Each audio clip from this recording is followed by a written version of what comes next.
Hello, this webinar will be in Spanish only today.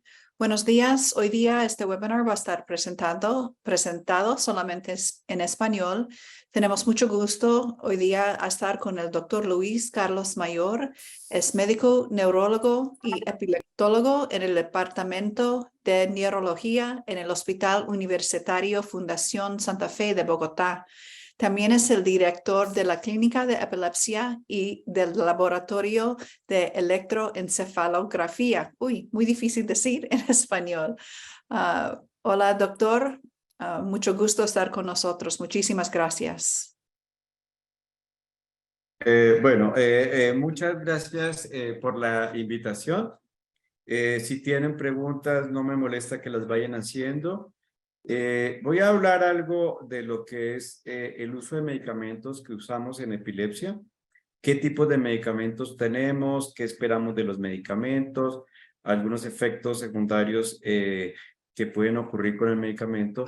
Y algo que para mí es bien importante es cuando estén con un médico que los esté atendiendo, sí es importante para uno saber si tomaron anteriormente algún medicamento, qué efectos secundarios tienen, qué medicamentos están tomando diferente a los medicamentos para epilepsia. Y si tienen duda, preguntar siempre y preguntar qué puede uno esperar de un medicamento como efecto secundario o en cuánto tiempo el medicamento puede comenzar a tener efectividad. Algo es agradecerles por su participación en este webinar, que como dijimos va a ser únicamente en español. El próximo lo haremos en inglés. Antes que principios, por favor, ¿puedes presentar tus slides? No lo podemos ver. Aquí los estoy compartiendo en teoría. Max, los miro. A ver, espérate un momentito, miro. Gracias. Ay, qué pena. Es que se me olvidó compartirlos. No te preocupes. Nos pasa a todos. Sí, además que yo soy muy despistado, diríamos. Bueno, ¿ahí ya lo están viendo? Sí. Sí, lo puedes hacer en full. Déjame mirar. Aquí debe estar en Ahí. full. ¿Sí? Ya, ¿Ya está? gracias. Bueno. Entonces, como venía contando, pues la idea es hablar un poco de los medicamentos, agradecer por la participación de ustedes. Las preguntas se responderán al final y recibirán un correo para completar las encuestas. Y estos son los colaboradores de esta presentación. Cuando hablo de esta charla, ¿qué es lo que quiero? Uno, que entiendan la utilidad de los medicamentos para epilepsia, conocer las indicaciones que tienen algunos, conocer algo de los medicamentos disponibles, algunos efectos secundarios que pueden ocurrir y recomendaciones para el paciente y la familia. Cuando tenemos un paciente con epilepsia, ¿qué es lo primero que hacemos los epileptólogos o los neurólogos y neuropediatras? Es iniciar un medicamento que es conocido o que la gente denomina como antiepilépticos. De pronto nos van a ir escuchando cada vez más que estamos utilizando un medicamento que se llama medicamentos anticrisis, pero es exactamente lo mismo donde utilizamos un término distinto para hablar exactamente de estos medicamentos que usamos en epilepsia. Entonces, la mayoría de las veces nosotros escogemos dar un medicamento. Hay pocas excepciones en donde en algunas epilepsias con niños, eventualmente uno prefiere esperar porque dan 2 o 3 crisis y eventualmente no vuelven a repetir y es probable que uno no dé ningún medicamento. Algo también importante es que las crisis febriles no son epilepsia. Por lo tanto, nosotros en crisis febriles no utilizamos medicamentos para las crisis, utilizamos medicamentos que recomienda uno para bajar la temperatura, como el acetaminofén, el ibuprofén, el bañar al niño, compresas húmedas en axilas y las ingles, con el fin de disminuir la temperatura. Eventualmente, cuando las crisis febriles son recurrentes, de pronto utilizamos un medicamento como el ácido valproico por un tiempo que puede ser entre 1 y 2 años, únicamente porque las crisis se dan con fiebre sin que esto implique que tenga epilepsia. Lo otro importante es que cuando nosotros utilizamos un medicamento para epilepsia, estos medicamentos no van a curar la epilepsia. Estos medicamentos lo que uno trata es evitar la recurrencia de crisis. El ejemplo que yo le doy a mucha gente es que cuando nosotros utilizamos medicamentos para epilepsia, lo que hacemos básicamente es utilizar un medicamento que va a funcionar como un estabilizador de la luz. El estabilizador de la luz lo colocamos para evitar que cuando venga una mala corriente nos dañe el computador, nos dañe el televisor. Y esto es lo que hacen los medicamentos. Los medicamentos lo que van a hacer es, en el momento en que se pudiera presentar una crisis epiléptica, tratar de evitarla. Las crisis epilépticas ocurren al azar. Es algo que llamamos, es algo que no sabemos cuándo va a venir la siguiente crisis. Así como puede venir a los 5 minutos, puede que pasen 2, 3, 4 meses. Y en algunos pacientes incluso puede ocurrir que ocurran 6 meses, un año antes de que venga la crisis. Los medicamentos lo que van a hacer es ayudar a prevenir las crisis. Hay algunas crisis que comenté, son epilepsias o crisis epilépticas benignas de la infancia. Son crisis que ocurren en niños, generalmente niños entre los 4, 6, 8 años de edad, que van a desaparecer cuando son adolescentes en la mayoría de los niños. Estas son epilepsias que se curan solas, con o sin médico. Lo otro es que cuando yo le coloco a un paciente y lo veo por primera vez, coloco un medicamento, no necesario el medicamento que coloco va a controlar las crisis. Cuando yo veo un pacientico con epilepsia, el medicamento que le ponga probablemente va a tener una posibilidad de que no recurran las crisis de entre un 60 a un 70%.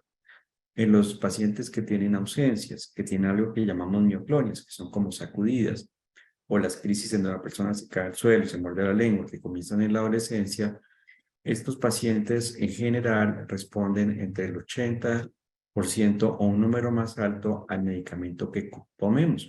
De modo que van a tener un muy buen control de crisis, pero es importante tomar el medicamento. En otros pacientes, cuando no responden al medicamento, que son ese número que puse de 60-70%, lo que hacemos algunas veces es aumentar la dosis. Cuando yo aumento la dosis, es similar a cuando uno está cocinando.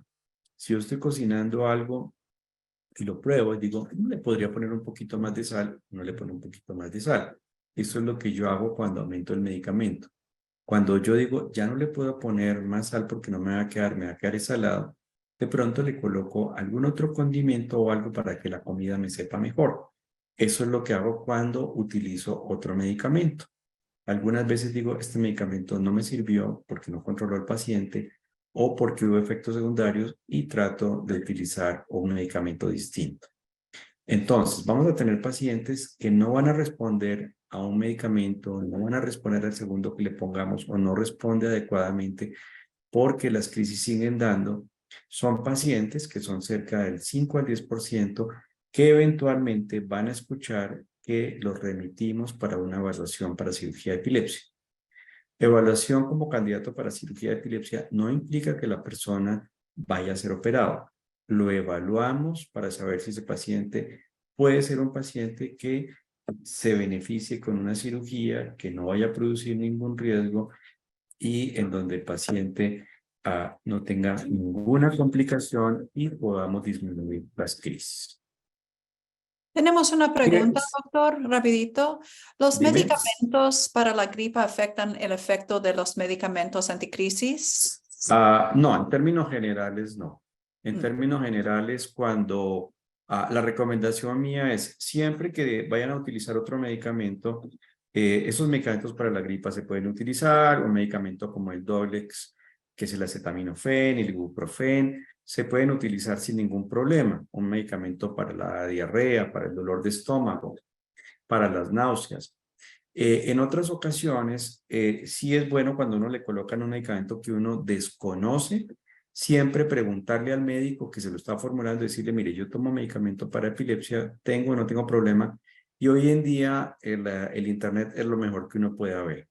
Entonces uno lo que puede, por ejemplo, le dan a uno amoxicilina, y uno amoxicilina y epilepsia, o contraindicaciones para el uso de amoxicilina.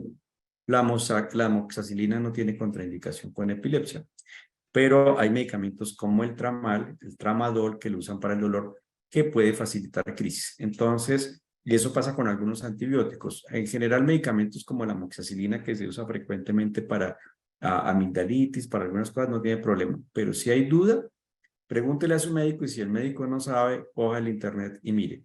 contraindicación uno le dice, mire doctor, este medicamento dice que está contraindicado. Pero en términos generales los medicamentos que usamos, que compra uno en cualquier tienda que no sean antibióticos, en general no hay mayor problema. Medicamentos para la diabetes, medicamentos para la depresión, en términos generales no tienen problema. Ahora, ¿qué es lo que más frecuentemente dicen las personas que les puede producir un medicamento, sobre todo cuando la dosis está alta? Cuando uno utiliza un medicamento para crisis y de pronto la dosis está alta, la persona puede describir cosas que describe una persona que ha tomado licor. Entonces yo siempre les digo, mire, lo más fácil es recordarse qué ve uno cuando uno ha tomado mucho licor o cuando ha visto a alguien que está borracho, que ha tomado más licor de la cuenta. Uno ve que la persona se queja de mareo, que ve doble, que camina raro, o sea, que usted camina como un borracho, que le da sueño fácil, que le da vómito, que le puede dar diarrea, que se puede quedar dormido en cualquier lado. Eso es lo más frecuente. Entonces, mareo, visión doble, que se quejen como inestabilidad, como que hubiera temblado, como cuando tiembla, que se queje que le da mucho sueño, de que tiene dificultad para entender las cosas. Y algunos medicamentos pueden producir alergia. La alergia es muy parecido a un brote que sale como cuando la persona tiene varicela, sarampión. Entonces yo le digo, si le sale una ronchita no tiene problema, pero si uno mira en el pecho, en la cara, en la espalda, en el tórax, que tiene algo que uno dice, oiga, le está dando sarampión, le está dando varicela, esto puede ser una alergia al medicamento y en ese momento lo más importante es consultar a su médico o a un servicio de urgencia y decir, mire, estoy comenzando este medicamento y me salió este brote. ¿Es el medicamento o es otra cosa que puedo tener? Ahora, algo menos frecuente, pero que ocurre con algunos medicamentos que ahora les voy a comentar, es que hayan cambios en el estado de ánimo, que la persona se ponga irritable, de mal genio, que le dé llorosa, que pelee con todo el mundo. En los niños de pronto no hay que comienzan a botar los juguetes, a patear, a hacer cosas que no tenían antes el niño. Y otras veces uno es la persona triste, llorando, hablando cosas como si estuviera medio loco y uno dice, oiga, ¿qué le pasó? Esto no lo tenía antes, puede ser el medicamento. Hay medicamentos también, como el topiramato, en que la persona a veces dice, tengo dificultad para encontrar palabras. Y simplemente de pronto uno le muestra a la persona y le le muestra un reloj y la persona dice, no sé, para la hora, y no se acuerda que se llama un reloj. O le muestra a uno algo y dice, para escribir, no sé, que se llama un bolígrafo o un esfero. Y algunos medicamentos pueden aumentar, inflamar las encías, como la fenitoína. Menos frecuente hay medicamentos como el valproico, que en algunas pocas personas puede hacer que la persona aumente de peso, aumente el apetito y lo otro, a que la persona que se le cae el cabello un poco, que es transitorio, o que le da temblor. También a veces puede ocurrir que la persona se le quite el apetito y baje de peso, como puede pasarnos por el mismo topiramato. Bueno, esto es una reacción alérgica ya extrema que puede ocurrir con algunos medicamentos. Esto puede ocurrir con carbamazepina, puede ocurrir con oxcarbazepina, puede ocurrir con la lamotrigina cuando yo la comienzo muy rápido la lamotrigina. Yo no sé qué persona va a ser alérgica, por eso es importante que si uno nota una roncha o algo, inmediatamente consulta. Esto ya es el extremo de lo que le puede uno pasar y hay pacienticos que terminan hospitalizados.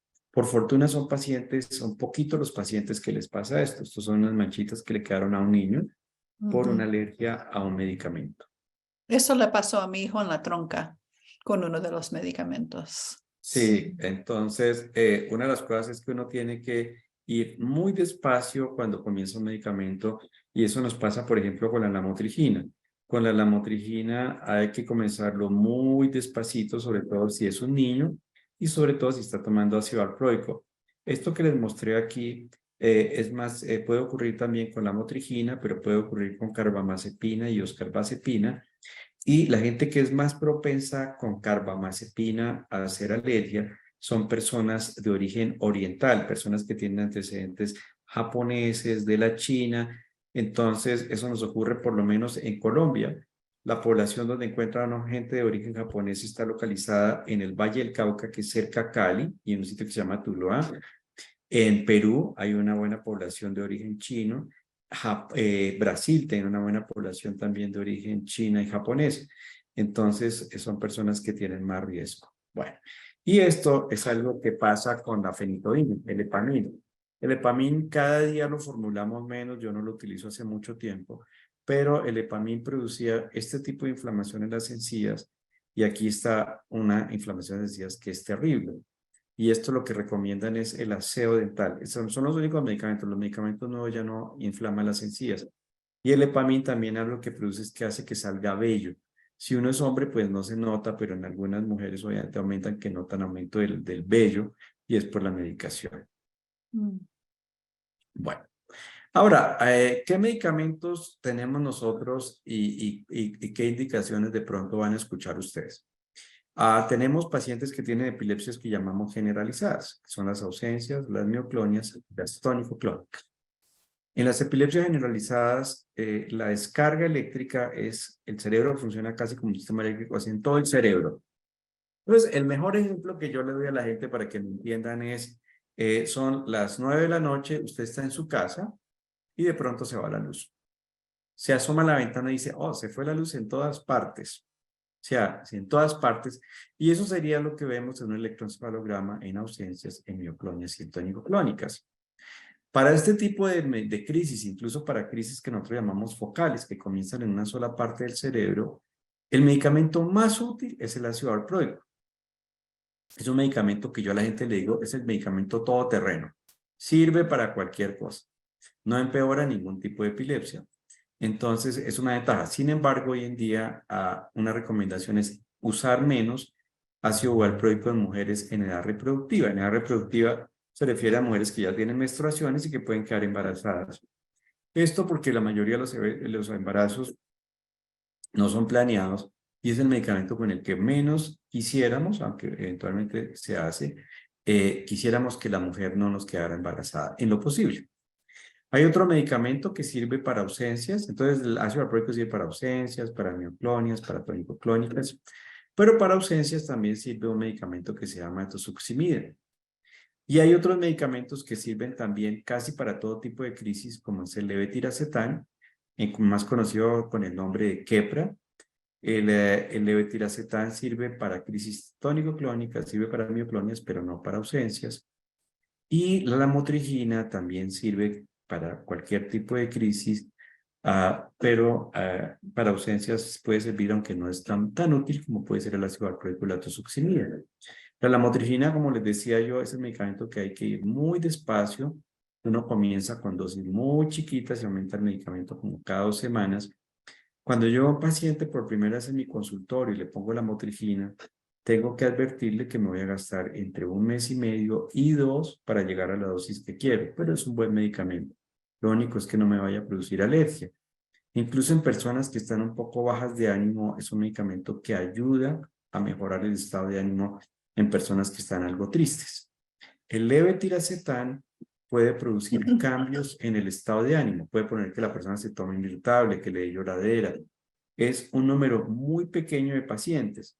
De 100 pacientes puede que le ocurra a 10. Entonces, al 90% de los pacientes les va bien, pero uno tiene que advertirlo porque en ocasiones ustedes tienen a alguien que está tomando levetiracetam y dicen, mire, le formularon este medicamento, ahora pelea con todo el mundo, se agarra, nos echó de la casa, le entró por llorar, no quiere hablar y uno dice, no, pues ahora encima está deprimido o deprimida, ¿y qué le pasa ahora? Y uno lo que dice es el levetiracetam el que le está produciendo esto.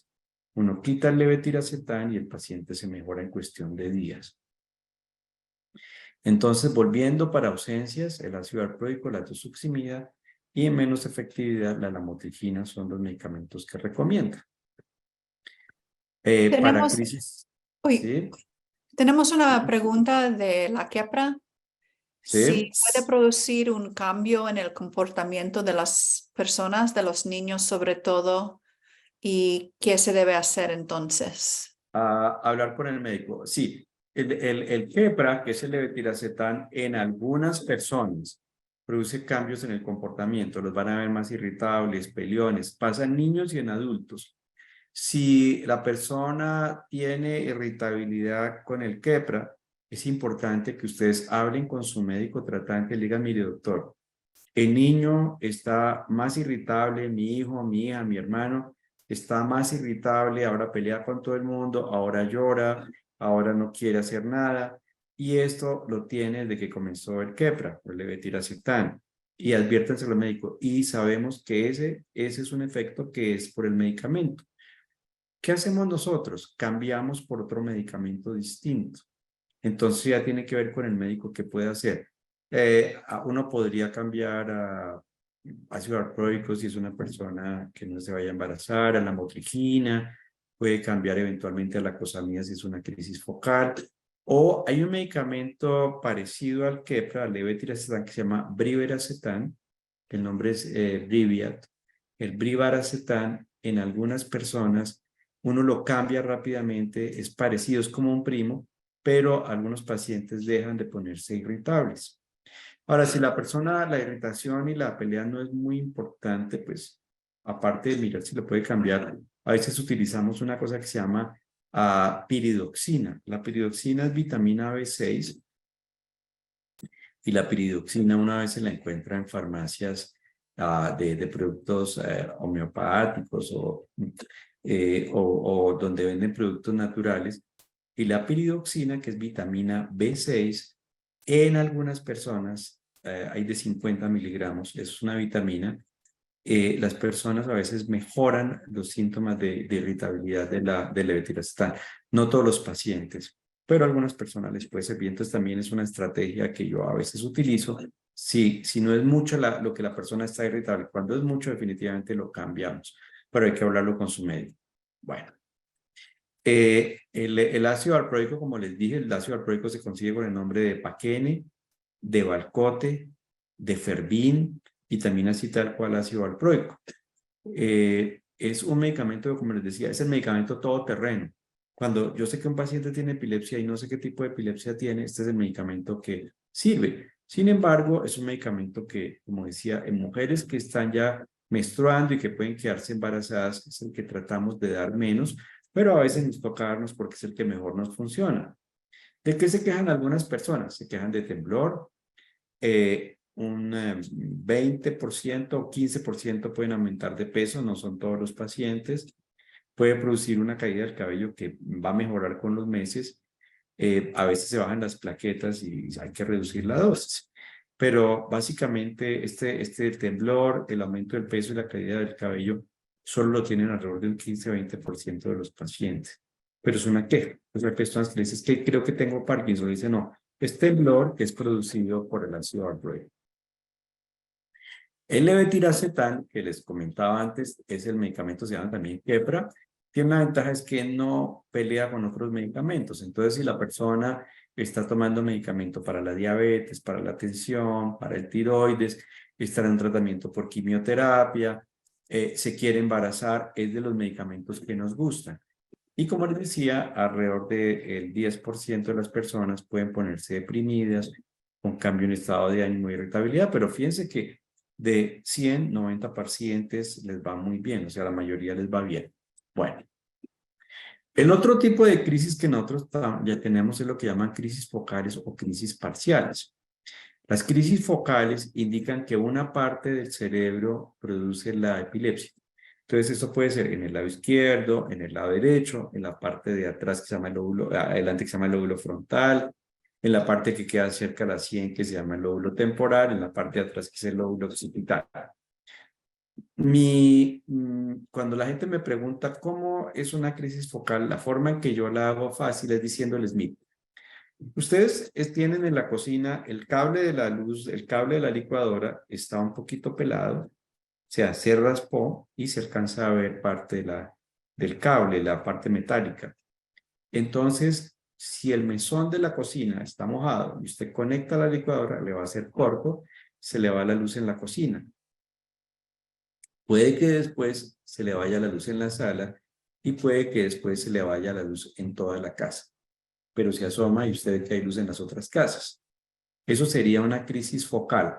Hay un sitio en el cerebro que comienza la crisis epiléptica, puede quedarse ahí nomás, que es cuando la luz se va solamente en la cocina, puede progresar un poco más, que es cuando se va en la cocina y en la sala, o la persona puede perder el conocimiento después, caerse al suelo, sacudirse, morderse la lengua, orinarse, que es lo que llamamos una crisis tónico-clónica. Entonces comenzó en la cocina por el cable y la luz, lo conecté, se fue la luz ahí y después se va la luz en toda la casa. Para este tipo de crisis, cualquier medicamento podría servir. El único que no recomienda uno es la tosuximida, que es un medicamento que solo sirve para ausencias. Pero muchos van a encontrar que formulan carbamazepina, que formulan oxcarbazepina, la motrigina, la cosamida, el levetiracetam que sirve, el topiramato es lo que más usamos. Raramente hoy en día utilizamos la fenitoína, que es el epamina.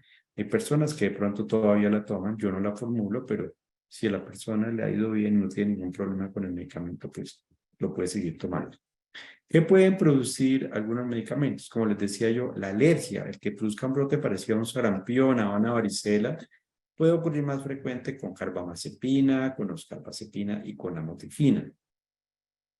En personas mayores, a veces se baja el sodio y pueden empeorar las convulsiones. Nos pasa con la carbamazepina y oxcarbazepina en adultos mayores que además están tomando un diurético, posiblemente por hipertensión. El topiramato, que es lo que más frecuentemente produce, sobre todo al comienzo. Hay personas que se quejan de que les hormiguea la cara, las manos, los pies. A veces es no todo el mundo lo tiene, ¿no? Pero hay pacientes que dicen, no, cuando lo comencé a tomar me producía como hormigueo en la cara, como en las manos, y se me quitó. A veces el hormigueo es muy cansón y hay gente que dice, no, me hormiguea la cara, me hormiguea las manos. Y entonces uno tiene que decir, bueno, utilicemos un medicamento diferente. Lo otro es que puede producir dificultad, como dije antes, de encontrar las palabras. La persona sabe para qué sirve, pero no sabe cómo se llama. Y en niños puede producir problemas de aprendizaje. Entonces la persona está estudiando y dice, es que no entiendo, es que no me entran las cosas. Y uno dice, está tomando topiramato, de pronto le dice, sí, uno dice, es el topiramato. El topiramato también en algunas personas se les puede hacer perder peso. También otro uso que tiene el topiramato es para dolor de cabeza. Entonces hay médicos que tienen pacientes que son migrañosos, jaquecosos, que les formulan el topiramato. El ácido valproico también sirve para migraña y el ácido valproico también lo utilizan en enfermedad afectiva bipolar, que es que usted es bipolar, las personas que a veces tienen manía, a veces tienen depresión. De pronto los psiquiatras utilizan también el ácido valproico. Entonces lo usa uno para dolor de cabeza, para epilepsia, para enfermedad bipolar. El fenobarbital, que cada día lo utilizamos menos, pero lo utilizan en recién nacidos o niños muy pequeños, puede producir que se pongan hiperactivos. Son niños que de hecho no los para uno en ningún momento. Y la fenitoína, que es el epamín, puede inflamar las encías y producir aumento del vello, que se llama hirsutismo. Esto es para la mujer embarazada. Entonces, cada vez que tenemos una mujer en el consultorio, para nosotros muy importante, lo que siempre ustedes nos van a escuchar preguntar, cuándo fue la primera menstruación, si ha tenido no embarazos, cómo son los ciclos, y si utiliza algún método de planificación, y si planea tener hijos. Hoy en día mucha gente joven le dice a uno, mire, yo no planeo tener hijos, no me interesa, entonces uno dice, bueno, puedo utilizar el ácido valproico, pero en términos generales no nos gusta tanto. ¿Qué nos gusta en mujeres hoy en día que se quieren embarazar o que están en edad reproductiva? Si las crisis son generalizadas, la motrigina o levetiracetam. Sin embargo, podemos tener mujeres en edad reproductiva que además tienen ausencias y tienen crisis que se caen al suelo y se muerden la lengua, llamamos tónico-clónica. En ese caso, el medicamento pues nos toca ácido valproico y lo ponemos, pero tratamos de que sean dosis bajas. Lo otro, en crisis focales, pues podemos utilizar el mismo levetiracetam, la lamotrigina, la carbamazepina o la oxcarbazepina. Ahora, cuando tenemos una mujer que está en edad reproductiva y se quiere embarazar, aparte que esos son los medicamentos que más utilizamos, nos gusta darle ácido fólico, que es una vitamina que va a evitar en cualquier mujer que se quiera embarazar o que quede embarazada, que produzca dificultad o problemas en el labio, que ya lo llaman labio leporino, para dar hendido. Para cualquier mujer, no necesariamente tiene que ser una mujer que esté que tenga epilepsia. Entonces, siempre que una mujer se quiere embarazar, es el medicamento que los médicos recomendamos. Eso básicamente. Lo otro es, siempre hablamos de qué método de planificación están utilizando, porque algunos medicamentos pueden hacerle que pierda efectividad el medicamento y el anticonceptivo. este problema que tiene la lamotrigina. La lamotrigina, cuando la utilizamos, una de las cosas que recomendamos es que no tomen anticonceptivos ni estos sistemas de planificación inyectados, porque hace perder la efectividad a la lamotrigina y la persona convulsiona. En cambio, si la paciente está con el Keppra, con el levetiracetam, el anticonceptivo no tiene problema. Si la paciente está con ácido valproico, que no nos gusta tanto, tampoco tendría problema. Y con la oxcarbazepina tampoco tiene problema. Con la carbamazepina sí nos puede producir un poquito de aumento de riesgo de embarazo. Otra cosa es que sobre todo la carbamazepina, la oxcarbazepina, pueden facilitar osteoporosis. Entonces, cuando la persona toma por mucho tiempo el medicamento, puede producir, facilita la osteoporosis, sobre todo en mujeres. Y esas son las razones por las cuales de pronto hoy en día estamos utilizando otros tipos de medicamentos, como la lacosamida, la lamotrigina, el levetiracetam, que parecen tener menos posibilidad de osteoporosis. Y si están tomando carbamazepina o oxcarbazepina, hacemos densitometrías óseas y a veces recomendamos tomar vitamina D o calcio. Ahora, hay medicamentos que a veces, como les decía yo, de pronto uno ve que la persona no le va bien con un medicamento, entonces tenemos que utilizar dos medicamentos. Son medicamentos que nosotros utilizamos que llaman coadyuvantes. Entonces yo le digo, ¿qué le digo a la familia cuando estoy hablando de esto? Le digo, mire, es como usted tiene a Superman, pero se trae al hombre araña para que le ayude. Entonces está Superman, el hombre araña, está el hombre hielo, está la mujer, la batichica, cualquier cosa, cualquier Batman y Robin, para los que vienen esto en años, hace muchos años, es alguien que viene a ayudarle al medicamento para evitar las crisis. Utilizamos el clobazam, que ustedes lo han escuchado de pronto como Urbadan. Usamos brivaracetam. Aquí me quedó mal escrito, no me di cuenta. El brivaracetam es el medicamento que a veces puede cambiar uno el levetiracetam por brivaracetam cuando la persona está irritable y pelea, porque a veces esos efectos desaparecen. De pronto nos van a ver que utilizamos ácido valproico con lamotrigina, que es una combinación bastante buena en crisis difíciles. Ácido valproico y levetiracetam, oxcarbazepina y clobazam, carbamazepina y clobazam, lacosamida y clobazam, lacosamida más topiramato. Estas son algunas de las combinaciones, pero eventualmente hay otros tipos de combinaciones de medicamentos que juntamos para que el paciente le pueda servir. Hay otras cosas que utilizamos, que es el cannabis, el cannabidiol o el CBD, que es un derivado de la marihuana. Entonces hay pacientes que me dicen, bueno, le podemos dar marihuana, realmente no es marihuana, es un derivado de la marihuana que se llama CBD o cannabidiol, que es el que sirve para las crisis epilépticas. La otra parte que se llama tetrahidrocannabidiol es el que produce las alucinaciones, el que la persona se sienta como high y que no recomendamos.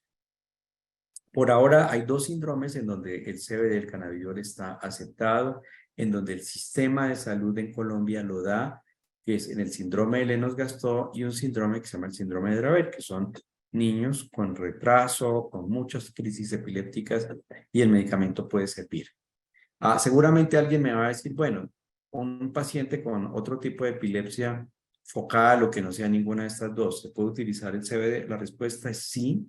A veces, aunque no está dentro del plan de salud darlo, el medicamento que se lo aprueben, realmente a veces uno tiene pacientes que no están controlados y mira uno si el paciente es candidato para cirugía de epilepsia o no, pero en esa espera o si el paciente no tiene un control, eventualmente uno podría utilizar el cannabidiol a ver si le sirve. Entonces, si le sirve, pues uno dice, bueno, sí, si no, pues no nos funciona.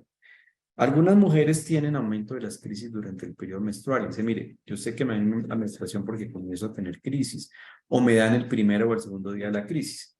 En ese caso, nosotros utilizamos acetazolamida, que es un diurético, o utilizamos el clobazam. Para Una los que han oído, pregunta. señora. Una pregunta. Pues más bien terminas este slide y después la pregunta. Yo pensé que terminaste aquí. No, haz la pregunta, tranquila. Una familia pregunta que a qué edad recomienda las densiometría en mujeres que tomamos oxcarbazepina. Después de los 40. Después de los 40. 40. Sí. Y otra pregunta, en epilepsias refractarias al tratamiento, ¿tiene alguna utilidad el uso de 3 o hasta 4 antiepilépticos? Yo No quiero, más de, yo, ¿ah? sí, no más de, idealmente, a ver si pasa. Con epilepsias refractarias, una de las cosas que uno tiene que ver primero es si el paciente es candidato a cirugía de epilepsia. Es la primera pregunta. Utilizar 3 medicamentos o 4 es más frecuente en neuropediatría porque hay casos muy difíciles, pero en términos generales, cuando uno lleva más de 2 medicamentos, casi nunca pasa nada con el tercero y el cuarto no está sirviendo para nada. Entonces Sí, ya, 4 medicamentos no sirven. Y esa es la recomendación. Un cuarto medicamento no sirve. Entonces, uno lo que tiene que ver es cuál medicamento sirve. Y yo, algo que siempre le pregunto, sobre todo las mamás son las que tienen mejor información, es preguntarle, ¿cuál es el medicamento que usted nota que más le sirve? Y hay mamás que me dicen, mire, cada vez que le quitamos, voy a decir algo, el ácido valproico tiene crisis. O cada vez que le quito el topiramato tiene crisis. Entonces usted dice, bueno, en este caso el ácido valproico, el topiramato es el que me está sirviendo. ¿Cuál nota usted que no le sirve? Y de pronto me dicen, mire, le pusimos clobazam y el clobazam no me sirve. O le pusimos levetiracetam y no veo diferencia. Entonces, en ese caso, tiene que ser con su médico. Yo lo que hago es retirar el medicamento que no me sirve y dejar el que la mamá me dice que sirve. Ahora, si coloco un tercer medicamento, trato de ver cuál puedo retirar. Ya más de 3 medicamentos realmente hay una razón en que uno debería quitar algunos medicamentos porque no están sirviendo. Cuando no me sirve ningún medicamento, una de las cosas que yo tengo que mirar es si el paciente es candidato a cirugía, si el paciente es candidato para CBD, para cannabidiol, o si me va a servir una dieta. Entonces ustedes ven que lo último que yo tengo aquí es anotado un tipo de dieta. En los niños se utiliza más la dieta cetogénica. Yo utilizo mucho la dieta Atkins modificada para epilepsia y la utilizo sobre todo en adultos y en adolescentes. Y a veces la dieta puede servir y mejora a algunos pacientes. Entonces, una posibilidad en esos casos difíciles es, si la dieta es una opción y a veces la gente me dice, mire, no me sirvió, pues no sirvió. O si no, miramos el cannabidiol. Ahora, en esos tipos de epilepsia refractaria, cuando la persona eventualmente no le está sirviendo nada, uno puede mirar opciones de si el paciente es candidato para cirugía de epilepsia, que uno puede decir, bueno, yo puedo hacer una cirugía sin ningún problema. En niños, por ejemplo, que tienen síndrome de Lennox-Gastaut, que son niños que tienen caídas, que se caen muy frecuentemente y se golpean la cabecita, o uno ve que se ponen como tiesos y se caen, son niños con retardo, sirve la callosotomía, que es un tipo de cirugía en donde la callosotomía es el cerebro tiene el lado izquierdo y el lado derecho, que hay algo que se llama el cuerpo calloso, que es como lo que los uniera. Entonces uno lo que hace es separar eso, cortarlo con un bisturí, y eso puede mejorar. Existe también el estimulador de nervio vago. Cuando el paciente no es candidato para cirugía, uno dice, le puedo colocar un estimulador de nervio vago que puede disminuir las crisis. Ahora también hay otro equipo que se coloca en Colombia que se llama el estimulador cerebral profundo, que se coloca en un sitio que se llama el tálamo y también mejora algunos tipos de crisis. Pero en estos casos de que los medicamentos no sirven, pues uno puede pensar en las dietas y el CBD. Y hay algunos niños en donde utilizamos un medicamento que se llama vigabatrin. El vigabatrin en este momento no se está consiguiendo en Colombia, pero se utiliza en el síndrome de West y el síndrome de Lennox-Gastaut y en algo que se llama la esclerosis tuberosa. Bueno, para ya casi para terminar, ¿qué son las recomendaciones que uno tiene? Uno, siga las recomendaciones de su médico y si usted no entiende, pregunte nuevamente. No importa, no se puede poner bravo, pero usted es el paciente y es su hijo o su familiar. Pregunte, bueno, doctor, ¿cómo es que tengo que tomar mi medicamento? Ojalá se lo hayan escrito. ¿Qué puedo esperar del medicamento? Pregunte, si usted no tiene dudas, pregunte, bueno, ¿se lo tengo que dar en la mañana, en la noche? ¿Qué efectos secundarios puedo esperar del medicamento? Porque a veces uno no le advierte a la persona, le puede dar alergia. Algo que yo también le digo a los pacientes es no maneje carro ni actividades de riesgo. Ahora, lo otro es no suspenda la medicación sin orden médica. ¿Qué pasa? Muchos de estos medicamentos son para tomar por varios años. La mayoría de los niños, lo mínimo son 2 años, pero yo tengo pacientes que toman medicamento en donde les digo, mire, el medicamento no es por menos de 4 o 5 años, pero no necesariamente son 5 años. Porque a veces me llaman y dicen, ya llevamos 5 años, le quiero quitar medicamentos. No, no, espérate. Hay pacientes que van a necesitar medicamento todo el resto de la vida. No son todos, pero sí es importante saber hasta cuándo. ¿Y qué me pasa a veces? A veces tengo sobre todo gente joven que viene a mi consulta y me dice, ¿sabe qué? Vienen con los papás. Volvió a tener una convulsión después de 4 años. Venía bien, va a la universidad, está manejando bicicleta. A veces le prestamos el carro, pero lo volvieron un ataque.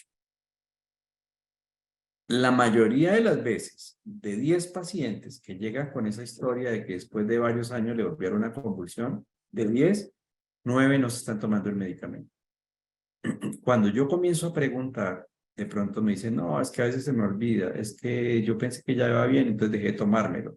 Entonces una de las cosas es mirar si se lo dejó de tomar o se le olvidó o disminuyó la dosis. A veces le dicen, no, yo tomo 2 tabletas, pero entonces ahora me venía tomando una porque yo ya venía bien y yo ya llevaba un tiempo así y tal, le da una convulsión.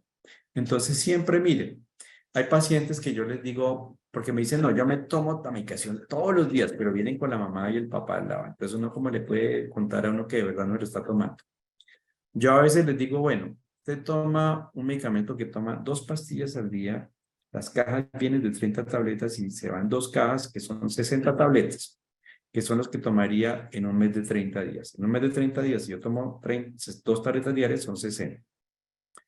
Le pregunto, bueno, usted se está tomando las 60 tabletas y de pronto comienzan, bueno, 50, 55. Entonces uno dice, no se están tomando todos los medicamentos. Y a veces la mamá, que yo veo las mamás son las más que más se fijan, de pronto le dice, pues mire, yo le compré el medicamento y lo comenzó el primero y el último del mes todavía le quedaban 4 o 6 tabletas. Usted dice, no se la toma todos los días. El problema es, cuando yo dejo de tomar mi medicamento o cuando disminuyo la dosis, pues tengo riesgo de tener ataques. Lo otro que tal vez nunca les han dicho es, si yo no me tomo el medicamento hoy estamos a miércoles. Si hoy miércoles yo no me tomé la medicación por la mañana, la tomo por la mañana y por la noche. Si hoy por la mañana no me tomé el medicamento, me lo tomé por la noche, común y corriente, al día siguiente me lo tomé, pongo el riesgo por no haberme tomado la tableta hoy por la mañana, pongo el riesgo 5 días. Entonces pongo mi riesgo jueves, viernes, sábado, domingo e incluso el lunes.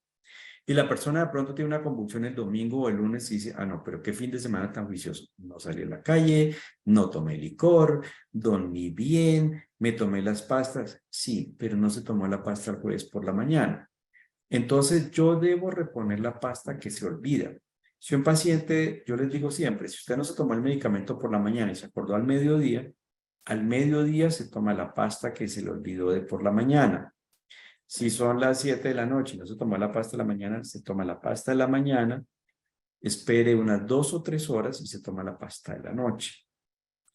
La otra cosa es, si al otro día se acordó que no se tomó las pastas de la noche, dice, bueno, me levanté y no me tomé las pastas de la noche porque me llegué muy cansado, no las tenía.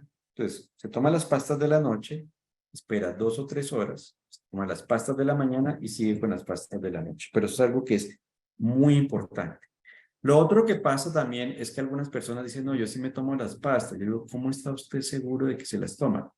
Entonces le dicen a uno, es que tengo una alarma. Yo digo, pero se toma las pastas siempre que tiene una alarma, ahí a veces a uno le puede pasar. Si yo tomo una pasta a esta hora en que estoy hablando con ustedes, y yo digo, me tengo que tomar una pasta, me la tomo ahora más tarde, es probable que termine la conferencia y después no me acuerdo si me la tomé o no la tomé. Entonces a veces uno tiene la duda de si se tomó o no se tomó la medicación. Cuando ustedes tienen la duda, yo a veces lo que les digo, lo mejor que uno puede hacer, personas que no están muy seguras, porque a uno le dicen, no, yo tengo la alarma, pero si tengo alarma, me la tomo cuando suena la alarma, o a veces digo, me la tomo más tarde, después no se acuerda. ¿Qué es lo que le pasa a uno cuando dice, eché llave, no eché llave? Pues uno se devuelve y mira si echó llave, pero con las pastas uno no sabe si se las tomó. ¿Me la tomé? No me la tomé. Ante una persona que tenga duda y no se acuerde a veces bien, lo mejor es tener un pastillero. Si uno tiene un pastillero que tiene marcado domingo a lunes o de lunes a domingo y coloco todas las pasticas de la semana, eso me va a ayudar a evitar que no se me olvide el medicamento, porque yo levanto y digo, me queda una pastilla aquí que no me había tomado. Entonces, es una forma de estar seguro de que me estoy tomando el medicamento. Bueno, lo otro importante es consultar al médico si notan alergia, si notan que les sale un brote, si notan efectos secundarios, si notan que ven doble, que se sienten borrachos, que caminan raro, que no pueden pensar adecuadamente, que se aumentaron de peso. Lo otro es, en mujer que va a estar embarazada, pregunten, ¿me quiero embarazar? ¿Puedo o no? ¿Con qué puedo planificar? Y la otra actividad es no tomar actividades de riesgo hasta estar controlado. La bicicleta, el carro, la moto, porque pues simplemente yo no puedo ir conduciendo una moto o de acompañante de una moto porque el acompañante va atrás. Usted va manejando la moto, la otra persona convulsiona, se cae la moto y se puede matar. Entonces, pues no los carguen en una moto hasta que estén controlados. Lo mismo con las piscinas. Si la persona se mete al mar, se mete a una piscina y está teniendo crisis, se puede ahogar. Con las duchas hay que abrir el agua de modo que no se van a quemar, porque hay personas que se meten con el agua muy caliente, les da una crisis y se queman. Lo mismo pasa con actividades de riesgo como es cocinar, uno se puede quemar, estar con una cortadora porque es bueno cortar, con una plancha porque se puede quemar un brazo, una pierna. Y algo con algunos pacientes, en algunos casos, la falta de sueño puede producir crisis, sobre todo con crisis como las mioclonias y crisis de adolescentes. El resto de cosas no tienen problema. Hay papás que me dicen, bueno, el celular no tiene ningún problema. Los televisores no tienen nada de problema. Los juegos de video, eventualmente en algunos niños que tienen epilepsias que llaman fotosensibles, puede facilitar crisis, sí, pero no es lo más común. De todos modos, una recomendación es, si hace juegos de video con el televisor para estos juegos también, es tener la luz prendida o una luz prendida en la habitación, o la lámpara o la luz de la habitación y colocar el televisor un poquito retirado. Pero el resto, el celular no tiene problema. Hay papás que me dicen, es que no duerme o duerme poco. Y lo que es no dormir, no, doctor, es que son las 12 de la noche y está todavía chateando. Yo digo, bueno, los jóvenes hoy en día se duermen a las 12, se duermen a la 1, pero ¿a qué hora se despiertan? Entonces me dicen, no, a las 11 del día, a las 12. Pues obviamente, si se durmió a las 2 de la mañana y se levanta a las 11, 12, pues durmió 10 horas, durmió un montón de horas. Entonces realmente sí ha dormido. Ahí lo bueno es que se ahorran el desayuno, es la ventaja. Pero los jóvenes se tienden a dormir muy tarde, pero igual se levantan tarde. Entonces, lo importante es que uno duerma lo suficiente para estar bien al día siguiente. Existe el mito de las 8 horas. Las 8 horas es un puro mito. Dicen que usted debe dormir 8 horas. Y bueno, ¿por qué no son 7? ¿Por qué no son 9?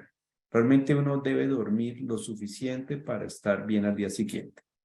Otra cosa, las montañas rusas tampoco tienen problema, viajar en avión tampoco, si llevan al neurólogo mejor, pero viajar no tiene tampoco ningún problema. Lo más importante, lo que yo siempre le digo al paciente, a usted se le puede quedar el vestido de baño, se le puede quedar el desodorante, pero lo que no se le puede quedar es el medicamento. Bueno, ¿qué es importante para que ustedes tengan presente?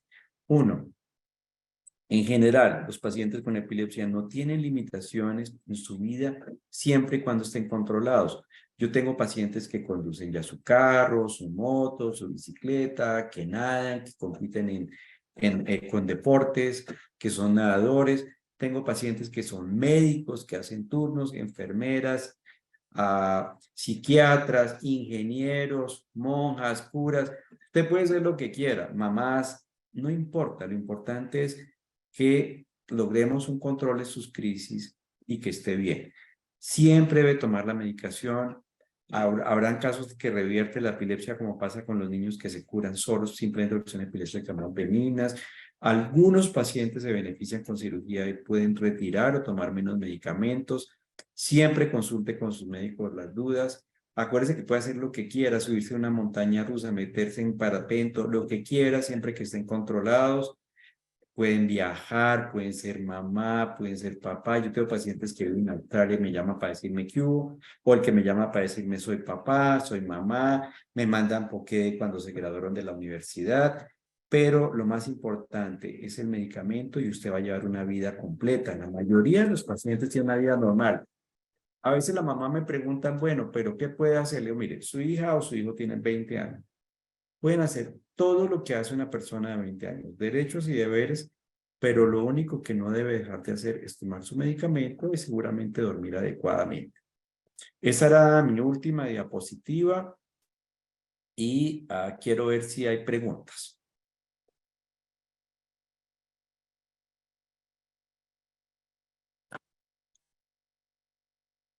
Estaba en mute.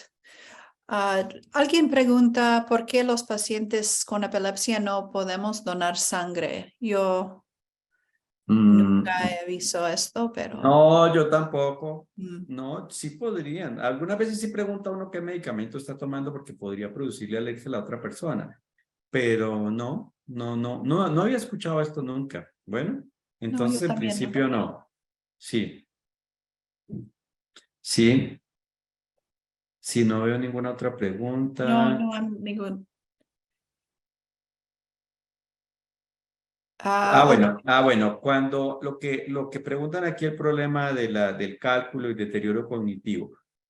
Uno tendría que ver primero qué edad tiene el paciente, porque si es un paciente adulto mayor, uno puede tener deterioro cognitivo por edad. Una de las cosas es, mucho paciente con retardo mental tiene epilepsia.